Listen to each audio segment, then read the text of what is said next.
Here is a race you cannot win. A tortoise gets a head start, you are faster. By the time you reach where it began, it has crawled on. Reach that spot, it has moved again, and again. Forever. The argument is 24 centuries old. It took mathematics most of that time to answer.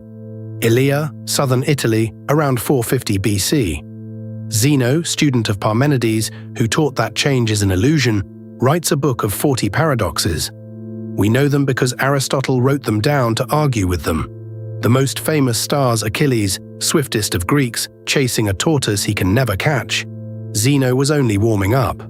Before you cross a room, you must cross half of it. Before the half, a quarter.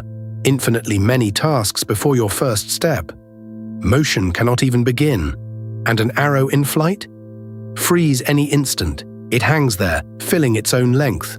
If every instant is still, where does the moving happen? The answer waited for calculus. Add a half, plus a quarter, plus an eighth, forever.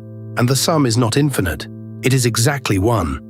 Infinitely many steps fit inside a finite stretch, and the mathematics of limits names the exact point where Achilles draws level and passes. Solved? Mathematicians mostly say yes. Philosophers still ask whether infinitely many acts can ever be finished.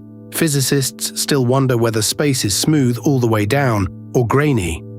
Notice what the paradox did.